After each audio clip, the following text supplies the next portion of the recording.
డాక్టరేట్‌ని తగిలించేసుకుంటున్నారు వాళ్ళ పేర్ల ముందు.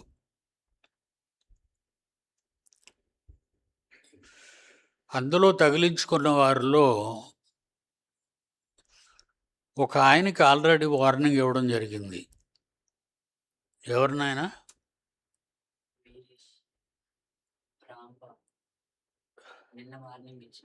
ఆ! రాంబాబు, ఖమ్మం. అస్సలు డాక్టరేట్ అంటే మీకేమైనా అర్థం తెలుసా? డాక్టర్ అనేది ఆ పదాన్ని ఎందుకు వేసుకోవాలో మీకు ఎవ్వరికైనా అర్థం తెలుసా? అర్హత లేని వాళ్ళు డాక్టరేట్ అనేది ఇవ్వటానికి ఒకే ఒక దానికి ప్రపంచంలో అధికారం ఉంది. అది విశ్వవిద్యాలయం.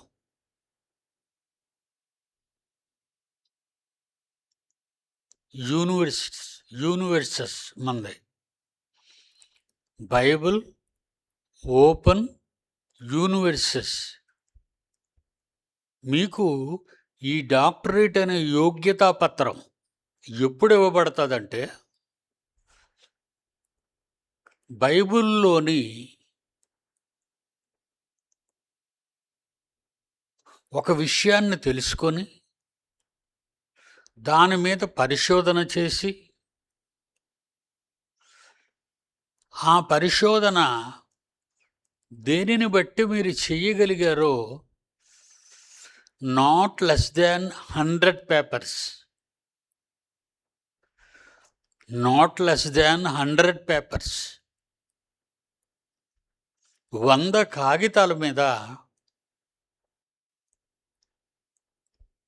మీరేంటి రీసెర్చ్ చేశారో, మీకేం అర్థమైందో దానిని 100 పేపర్ల మీద మీరు రాయాలి, అటు ఇటు 2 పక్కల కలిపి. అంటే సుమారు 200 పేజీలు. మీకు సరిగా ఓనమహాలు తెలీదు. ప్రతివాడికి ఇది ఒక రోగం అయిపోయింది, డాక్టర్లు పెట్టుకోవడం.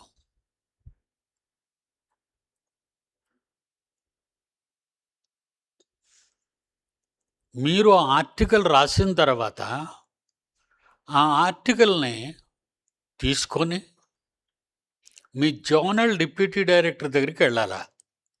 మీకు అసలు ఈ ప్రాసెస్లన్నీ తెలుసా? మీకు తెలుసుకోకుండా డిఆర్ అని పెట్టేస్తే సరిపోద్దని నీ పరువు ప్రతిష్ట బుగ్గులు కలిసిపోతాయి.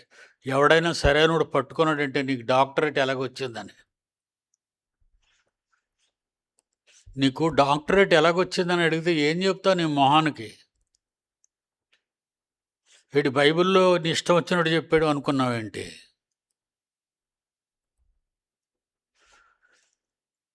రాంబాబు, నీకు లాస్ట్ వార్నింగ్. యూనివర్సిటీస్లో చదువుకున్న, బైబిల్ ఓపెన్ యూనివర్సిటీస్లో చదువుకున్న ఎనీ ఎంబీటీ స్టూడెంట్ ఈ విషయాన్ని గమనించాలి. మీకు డాక్టరేట్లు పెట్టుకునే అధికారం లేదు, విశ్వవిద్యాలయం ఇవ్వాలి. ఆ ఆర్టికల్ మీరు రాసింది డిప్యూటీ డైరెక్టర్కి ఇవ్వాలి. డిప్యూటీ డైరెక్టర్ దాని మీద రీసెర్చ్ చేస్తారు, మళ్ళీ చదువుతాడు ఆయన. తప్పులు అవి ఉన్నాయా, మళ్ళీ మీ దగ్గరికి వచ్చేస్తుంది ఆ పుస్తకం.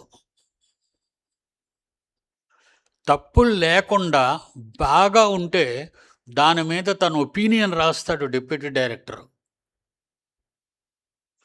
దాని మీద డిప్యూటీ డైరెక్టరు తన ఒపీనియన్ రాస్తాడు.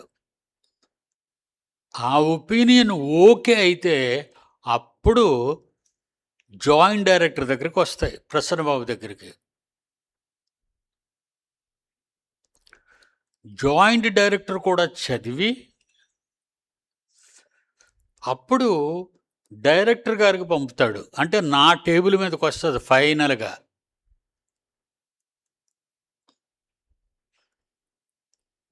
నేను చూస్తాను దాన్ని. చూసిన తర్వాత